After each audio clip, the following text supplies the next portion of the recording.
los judíos, los sumos sacerdotes, comenzaron a enchinchar tanto que provocaron que llegara incluso a desear la mayor de las maldiciones. El judío, que sabe muy bien que dice, maldito el que cuelga de un madero.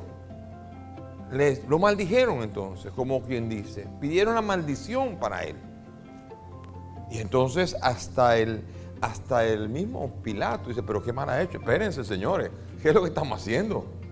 El pueblo pide crucifixión.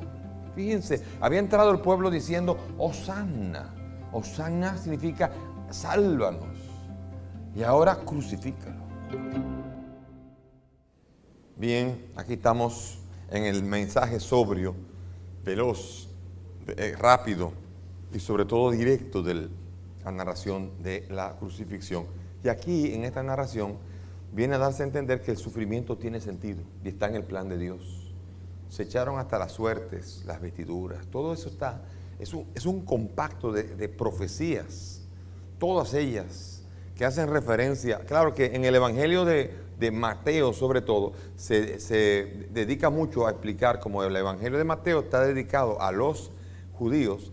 En eso se cumplió la escritura que decía, en eso se cumplió la escritura que decía, y claro, los lectores de Mateo entienden la escritura. Aquí no explica escritura, no está hablando de escritura, aquí está haciendo alusiones porque los romanos no vienen del judaísmo, son conversos, son convertidos y no están tan habituados a leer el Antiguo Testamento, y lo que están es habituados a ver la narración, que es lo más importante aquí en este caso.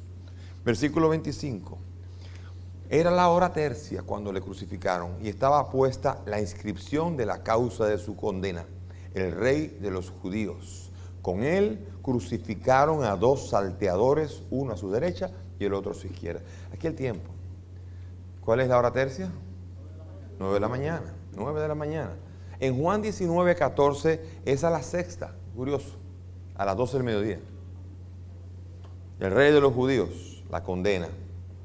Aquí va rápido todo, allá en el otro, ¿se acuerdan? No diga que es el rey de los judíos, sino que este ha dicho que es el rey de los judíos. O sea, hay mucha explicación. Aquí no, aquí el evangelio va sobrio, compacto y va directo a lo que quiere llegar, a desarrollar la tesis de que Jesús es el Hijo de Dios. Dos ladrones a su lado. Versículo 29, dice aquí, y los que pasaban por allí le insultaban meneando la cabeza y diciendo, tú que destruyes el santuario y lo levantas en 3 días, sálvate a ti mismo bajando de la cruz. Igualmente los sumos sacerdotes se burlaban entre ellos junto con los escribas diciendo, a otro salvó y a sí mismo no puede salvarse. El Cristo, el Rey de Israel, que baje ahora de la cruz para que lo veamos y creamos. Y también le injuriaban los que con él estaban crucificados. Óigame, abandonados completamente. Los transeúntes blasfemaban, meneaban sus cabezas. Lea el Salmo 21.8, Salmo 63.9, Salmo 108.25. En todos dice, los que están a mi alrededor menean sus cabezas. Burlas, sálvate. Tú, rey, tú dices que eres rey, sálvate. O sea, los judíos lo hacían de manera burlona.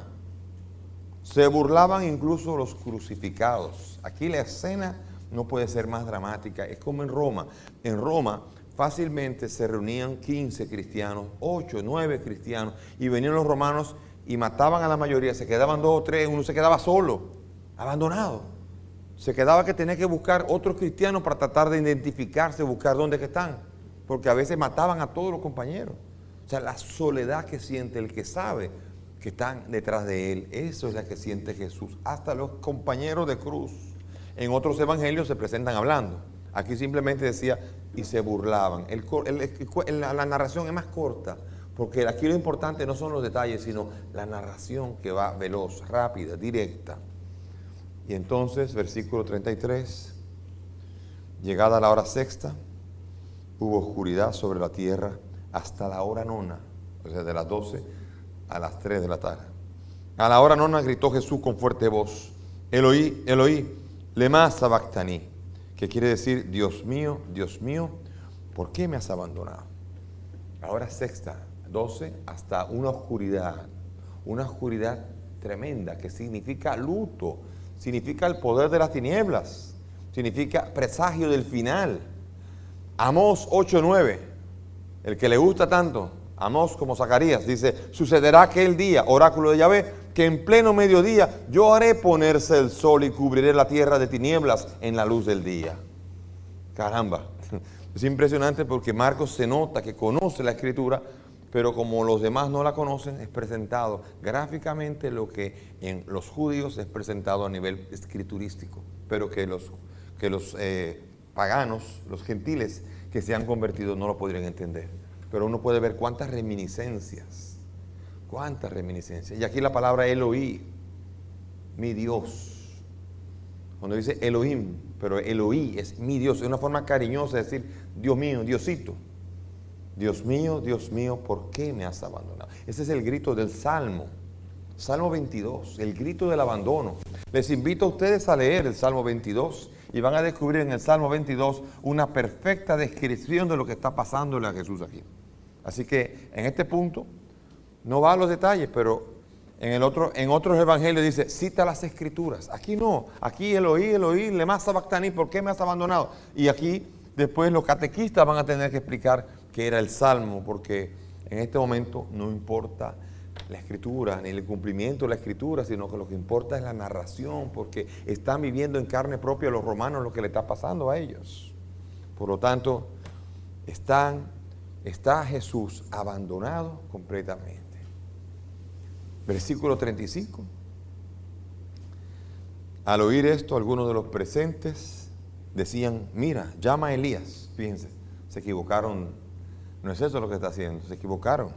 Entonces uno fue corriendo a empapar una esponja en vinagre y sujetándola a una caña le ofrecía de beber, diciendo, dejen, vamos a ver si viene Elías a descolgarle. Pero Jesús, lanzando un fuerte grito, expiró.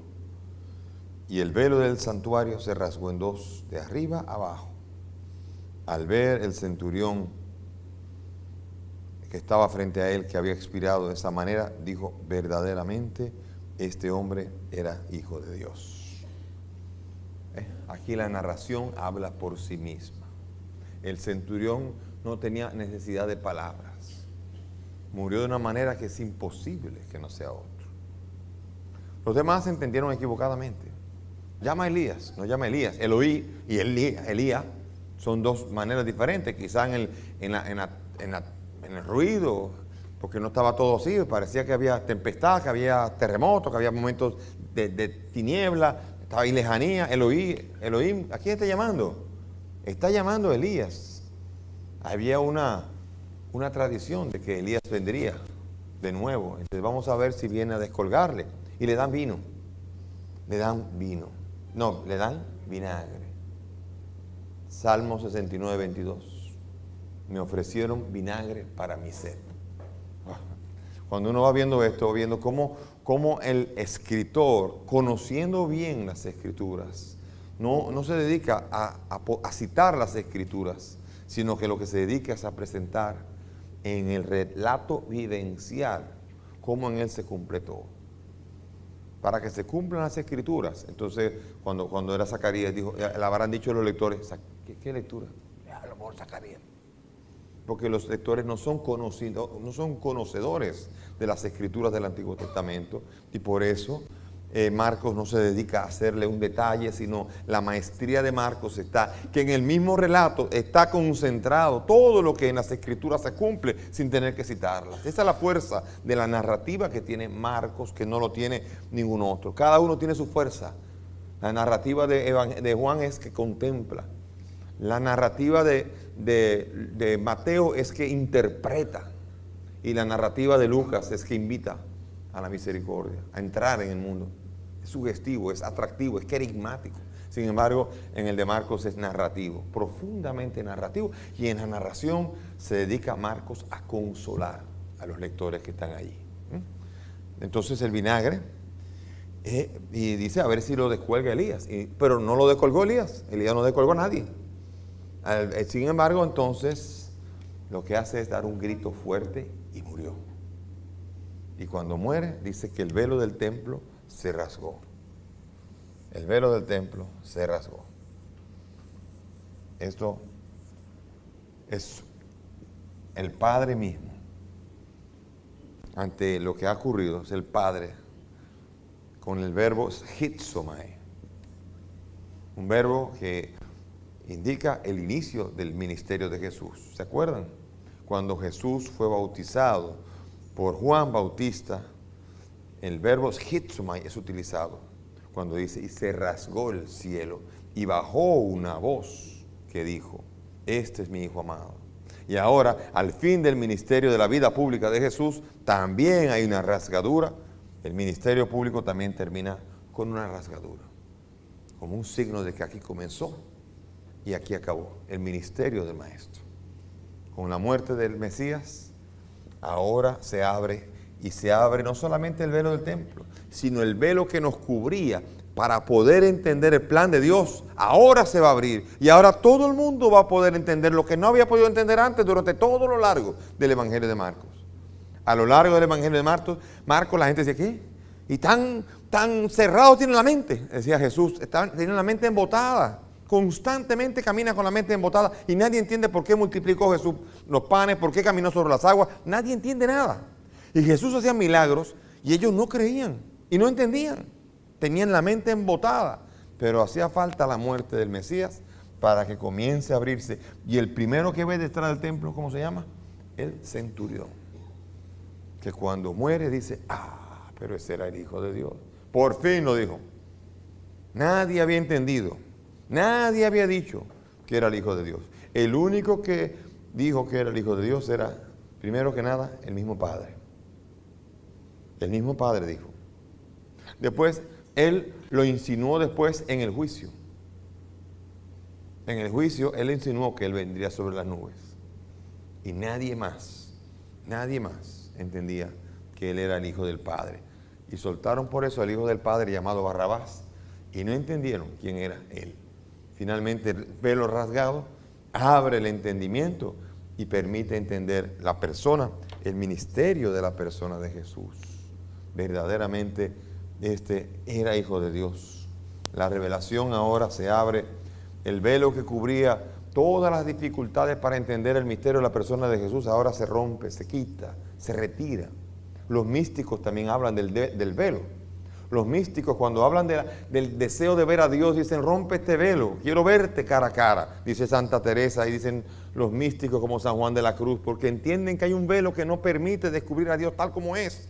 Y ahora en la historia los cristianos van a poder entender quién es Jesús cuando se les rompe el velo que les cubría la cara y no les permitía descubrir quién era Él. Por eso la narrativa ha sido extraordinaria. Porque ha sacrificado citas bíblicas para poder tirar directo al centro y poder dar a entender quién es Jesús. ¿Quién dices tú que soy yo? Le pregunta en el capítulo 8 Jesús a Pedro. Y no es nada menos que un centurión romano que el que dice, tú eres el Hijo de Dios. Jesús decía el Mesías. Pedro dijo el Mesías porque todavía no entendía. Pero el centurión, el que ni siquiera conocía al Maestro, viendo cómo murió, decía definitivamente, este era el Hijo de Dios.